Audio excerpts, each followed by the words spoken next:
अस्सलाम वालेकुम नाज़रीन, उम्मीद करता हूँ आप सब खैरियत से होंगे। नाज़रीन, मैं आज मौजूद हूँ बफर जोन सेक्टर 15A5। यहाँ पर एक नामी गिरामी रियल एस्टेट जिसका नाम शालीमार एस्टेट एंड बिल्डर्स है। यहीं पर आज बात करने के लिए हमारे साथ मौजूद है जनाब मोहम्मद एहसन इरफान साहब, जो कि CEO हैं शालीमार एस्टेट एंड बिल्डर्स, और साथ ही साथ आप माशाल्लाह anti crime and anti drugs of Pakistan association के मेंबर भी हैं। बात करेंगे कुछ उनके हवाले से और कुछ उनके काम के हवाले से। अस्सलाम वालेकुम एहसन साहब, कैसे हैं आप? वालेकुम अस्सलाम, अल्हम्दुलिल्लाह। और सर, काम वगैरह कैसा चल रहा है? शुक्र है परवरदिगार का, बड़ा करम एहसान है, सब आपके था। कितने अरसे से आप इस फील्ड से वाबस्ता हैं? मुझे तो तकरीबन 16 साल हो गए। यहाँ की मार्केट की मैं अगर बात करूँ तो दीगर इलाकों की निस्बत कैसी है? इकोनॉमिकल है as compare to North Nazimabad and North Karachi. यहाँ पर एक नॉर्मल मकान, फ्लैट और पोर्शन वगैरह की कीमतें क्या चल रही है? देखिए, हर एरिया का, हर सड़क का, हर रोड का एक अपना रेट है। नियरेस्ट टू एमिनिटीज और फारेस्ट टू एमिनिटीज हर जगह डिपेंड करती है। फ्लैट को अगर आप कंसीडर करें तो यहाँ पे ज्यादातर रुझान इस वक्त लोगों का इकोनॉमिकल फ्लैट्स परचेज करने का, जो कि पुराने ही होते हैं। देखिए, पोर्शन तो एक तरीके से इलीगल है, लेकिन क्या है, ट्रेडिंग तो है ना। एक आम आदमी जिसका बजट 40 लाख रुपए का है, अगर उसको फ्लैट समझ में नहीं आता तो वो पोर्शन की तरफ मूव करता है। बाकी अगर आप प्लॉट्स को देखे जाए या घर को देखें तो रोड मैटर्स। आप यहाँ के अलावा और किन किन इलाकों में डील करते हैं?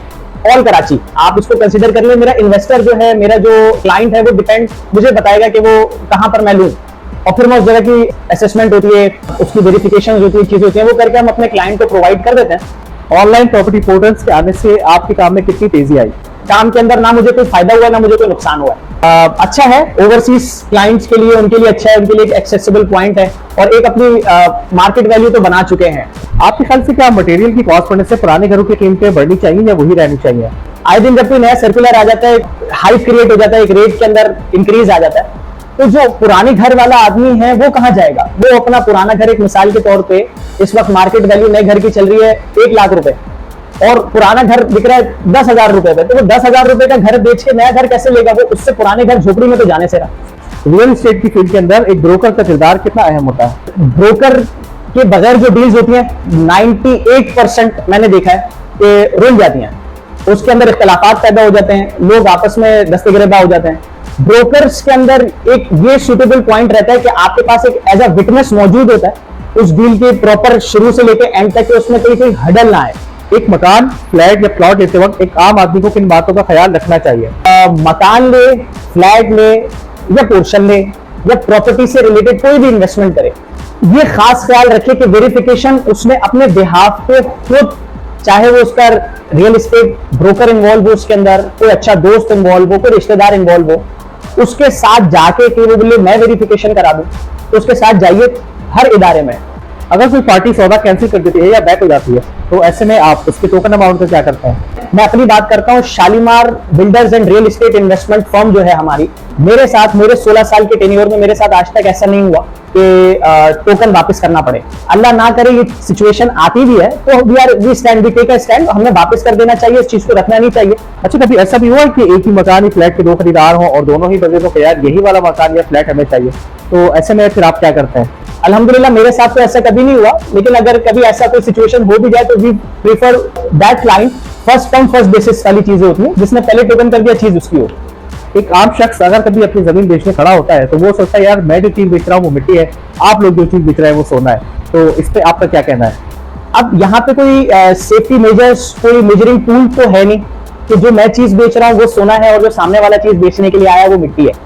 असल चीज यही होता है, अगर आपकी पॉलिसीज स्ट्रांग है, आपका इकोनॉमिकल स्ट्रक्चर स्ट्रांग है और आपकी तमाम चीजें इदारों के अंदर मौजूद होती हैं, वेरिफिकेशन के जुमरे के अंदर, और सारी चीजें वो अगर मजबूत हैं, तो जो मेरी सोने की चीज है वो चीज उसकी भी सोने की है। इन्वेस्टमेंट पॉइंट ऑफ व्यू के हिसाब से स्कीम 33 का इलाका कैसा है? इन्वेस्टमेंट पॉइंट ऑफ व्यू के हिसाब से स्कीम 33 ही बेस्ट है for middle class and lower middle class. एक पोर्श सेक्टर के अंदर कोई भी आप गुलशन उठाएं, जौहर उठाएं या नॉर्थ नाज़िमाबाद उठाएं, यहाँ पे अगर आप कोई 240 गज का घर बेचते हैं तो नियरेस्ट टू 4.5-5 करोड़ रुपए का वो घर होता है। स्कीम 33 के अंदर आप 240 गज आपको आराम से 2.5-3 के अंदर अच्छे से अच्छा घर मिल जाएगा। Gulistan Jauhar, Gulshan Iqbal, federal B area, Nazimabad, portions का एक ना रुकने वाला सिलसिला है, इस हवाले से आप क्या कहेंगे? हमारे पास कोई पॉलिसी नहीं है, पॉलिसी होने के बावजूद हमारा सिस्टम इतना नाकारा हो गया है तो वो इन चीजों को रोक नहीं सकता। पोर्शन आप जितना रोकेंगे उतना ज्यादा बढ़ेगा। क्यों? क्योंकि आपके पास एज अ ऑल्टरनेटिव कोई भी गवर्नमेंट इस वक्त स्कीम ऐसी लेके नहीं आ रही कि वो एज अ ऑल्टरनेटिव लोगों के लिए सुकून का बाइस बने। आमतौर पर रियल एस्टेट एजेंट्स और बिल्डर हजरात को सरकारी इदारों में लीज, सब लीज और डॉक्यूमेंटेशन के हवाले से क्या क्या मुश्किलात पेश आती हैं? अगर आपका बिल्डर, आपका रियलेटर मजबूत है और उसके पास तमाम पीआर कॉन्टेक्ट्स हैं जो वो यूटिलाइज कर सकता है, तो उसको कोई भी हर्डल पेश नहीं आती। हर इदारे के अंदर हर बंदे की एक वैल्यू है, वो वैल्यू लगा और वो अपना काम करा लेंगे। पाकिस्तान है, इधर हर चीज मुमकिन है। अमूमन आपको बिल्डर प्रोजेक्ट में ज्यादा फायदा होता है या जो आप लोगों की रेगुलर चीजें होती हैं? बिल्डर प्रोजेक्ट में हमें ज्यादा फायदा होता है, क्योंकि एक तरीके से हमें घर के अंदर जो चीज पड़ी होती है वो हमें उसका रेट का आइडिया होता है। कराची में जो आजकल रियल एस्टेट के हवाले से इतनी एसोसिएशन वगैरह बन रही है, तो क्या लगता है उनको उनके मकासद भी हासिल हो रहे हैं या इसे कागज के हद तक ही महदूद है? आपकी नियत क्या थी वो एसोसिएशन बनाने से पहले? अगर आपकी नियत वही थी कि आपका देने वाला हाथ होगा, आप कमजोर ब्रोकर, स्मॉल बिल्डर्स के हक में आवाज उठाएंगे, उनको फायदा पहुंचाएंगे, तो आपकी एसोसिएशन कामयाब होगी। लेकिन ये एसोसिएशन क्रिएट करके आप अपना पॉलिटिकल डोमेन सीधा कर रहे हैं। आप ये समझ रहे हैं कि आप पॉलिटिशियंस के साथ बैठ के पॉलिटिक्स कर लेंगे, पॉलिटिक्स में चले जाएंगे। वही बात आ गई, तो जो ऐसे अमाल होंगे वैसा ही नतीजा होगा। आप जो कंस्ट्रक्शन का काम करते हैं उसमें आप मटेरियल किस लेवल का इस्तेमाल करते हैं? देखिए, हमारा कंस्ट्रक्शन का जो काम होता है मोस्टली हम प्रीफर करते हैं अपने क्लाइंट के ऊपर कि वो क्या चीज चाह रहा है, या अगर हम कोई प्रोजेक्ट बना रहे होते हैं तो हम एरिया की असेसमेंट करते हैं। तो वो ए क्वालिटी भी आती है, बी क्वालिटी भी आती है, सी क्वालिटी भी आती है। We mostly deal in A and B plus quality, we don't go for सी।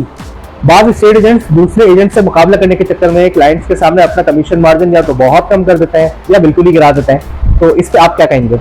मैं इसको बुरा इसलिए नहीं मानूंगा कि अगर कोई अपना क्लाइंट जाया नहीं करना चाहता और वो ये बोले कि ठीक है मैं 2% की जगह 1% लेता हूँ या 1% की जगह मैं आधा % लेता हूँ, और वो ब्रोकर फाइनेंशियली मजबूत भी हो, उसके लिए पैसा अहमियत ना रखता हो, उसके लिए क्लाइंट अहमियत रखता हो, तो I think it's a fair race. कोई भी प्रॉपर्टी सेल या परचेज करते वक्त एक आम शख्स का फाइलर होना कितना जरूरी है? बहुत जरूरी है और in a first world country. लेकिन as we are living in a third world country, यहाँ पर वो फाइलर हो या ना हो, we have a loop holes in every expect. हमारे पास बहुत सारे चोर रास्ते हैं, हम कहीं से भी किसी भी तरीके से कोई भी चीज अवेल कर सकते हैं। इसके लिए इदारों का मजबूत होना बहुत जरूरी है, और इदारों का रियल एस्टेट एसोसिएशन या बिल्डर एसोसिएशन के साथ बैठकर इस पे एक फर्म पॉलिसी बनाएं। Anti crime and anti drugs of Pakistan, क्योंकि उसके आप मेंबर भी हैं, तो मैं ये पूछना चाहूंगा कि ये जो एसोसिएशन है इस वक्त पाकिस्तान और खुसूसन कराची के अंदर क्या फाल किरदार अदा कर रही है? देखिए, हमारी ये एसोसिएशन एंटी क्राइम और एंटी ड्रग्स, ये एक एनजीओ है। शहजाद खोकर साहब हमारे इसके सीओसी फाउंडर हैं, और कराची के अंदर मैं एक अदना सा मेंबर हूँ इस एसोसिएशन का। कराची के अंदर जो भी एंटी क्राइम एंटी ड्रग्स के हवाले से एक्टिविटीज होती हैं उनको मॉनिटर कर रहा होता हूँ, उनमें हिस्सा ले रहा होता हूँ। क्रिमिनल एक्टिविटीज वो कोई सी भी हो, किसी भी क्राइम से उनका ताल्लुक हो, और ड्रग्स वायलेशन, इसको हम रोकते हैं, इसकी इंफॉर्मेशन देते हैं इदारों को ताकि बर वक्त उस पर कार्रवाई हो सके। कराची जैसे शहर में एक आम आदमी के लिए घर लेना कितना मुश्किल हो गया है या फिर बना दिया गया है? देखिए, मैं तो कहूंगा बना दिया गया। आप बिजनेस को, रियल एस्टेट के खास तौर पे उसको लिमिटेड करना चाह रहे हैं, पॉसिबल नहीं है। अपर एरियाज आप बलूचिस्तान को उठा लें या कश्मीर, आजाद कश्मीर, गिलगित बल्तिस्तान, ये आप उठा लें, इधर जब सर्दी बढ़ती है तो लोग ये टेम्परेचर बर्दाश्त नहीं कर सकते, कराची शिफ्ट करते हैं। 3-3, 4-4, 5-5 महीने सर्दी के वो यहाँ गुजारते हैं, क्योंकि वहां पे वो सर्दी बर्दाश्त नहीं कर सकते। यहाँ रेंटल इनकम जनरेट होना शुरू हो जाती है, रेंट बढ़ जाता है। यहाँ पे शहर की आबादी ऑलरेडी 4.5-5 करोड़ प्लस है। आने वाले वक्तों में प्रॉपर्टी के काम का क्या मुस्तकबिल नजर आ रहा है? असल जो मेन चीज होती है आपकी नंबर 1, वो आपका है पॉपुलेशन। आप पॉपुलेशन को कंट्रोल नहीं कर सकते, और पाकिस्तान के अंदर जिस तेजी से पॉपुलेशन बढ़ रही है, तो आपको हर आने वाले 10 सालों के अंदर एक नई सोसाइटी चाहिए। पाकिस्तान की हर साल 50 लाख घरों की रिक्वायरमेंट है। कैसा लगता है जब आपके क्लाइंट्स और जो आपके दोस्त अहबाब जो कि इस फील्ड से वाबस्ता है, उनसे इतनी इज्जत मिलती है, इतना प्यार मिलता है? मुझे अगर कहीं से इज्जत मिलती है तो मुझे इस चीज के लिए भी अल्लाह ताला का शुक्रगुजार होना चाहिए, और खुदा ना खास्ता अगर कहीं से मुझे कोई जिल्लत मिलती है तो वो भी अल्लाह ही की ही देन होती है। इसमें मेरी कोई काबिलियत नहीं है, ये अल्लाह का मुझ पर करम नवाजी है। मैं अपने आप को इस लायक समझता ही नहीं। इतनी मसरूफियात के बावजूद फैमिली के लिए वक्त निकालना कितना मुश्किल हो जाता है? एक टाइम होता है, हम as a builder, real estate sector, हमारा बिजनेस यही है, और इस बिजनेस के अंदर कोई छुट्टी नहीं होती। तो हमारा यही होता है कि जिस दिन भी हमारी कोई अच्छी डील होती है और हम अच्छा पैसा कमाते हैं, तो हम एक साथ ऑफ लेके अपनी फैमिली को अच्छे टूर पे निकल जाते हैं, अच्छी जगहों पे घूमने निकल जाते हैं। अच्छा, मैं चाहूंगा कि आखिर में आप हमारे नाज़रीन के लिए कोई अच्छा सा पैगाम दें। मेरी तमाम उन लोगों से जो भी इस फील्ड के अंदर इसको इनटेक करना चाह रहे हैं और इसके अंदर आना चाह रहे हैं, उनसे यही गुजारिश है, जितनी ये फील्ड दूर से चकाचौंध खुशहाली वाली लगती है, उतना ही इसके अंदर एक रिस्क फैक्टर इन्वॉल्व होता है। As compare to other fields बहुत ज्यादा हर्ट भी करता है। तो मजबूत आसाब के और मजबूत दिल वाले, मजबूत गुर्दे वाले लोग इसके अंदर आए, जिनके अंदर रिस्क टेकिंग के अंदर सलाहियत इनकी मजबूत हो। मैं जनाब एहसन साहब का इंतहाई शुक्रगुजार हूँ कि उन्होंने अपना कीमती वक्त हमें दिया। अगर आपको ये वीडियो पसंद आई हो तो उसको जरूर लाइक करें, शेयर करें और हमारे चैनल को जरूर सब्सक्राइब करें। साथ ही आप हमें फेसबुक पे फॉलो करना ना भूलें। कमेंट सेक्शन में अपनी राय से जरूर आगाह करें। शालीमार एस्टेट एंड बिल्डर्स के नाम से आपको एक फेसबुक पेज भी मिल जाएगा, जहाँ पे जाके आप इनकी तमाम तर प्रॉपर्टीज को देख सकते हैं। इजाजत चाहेंगे, अल्लाह हाफिज।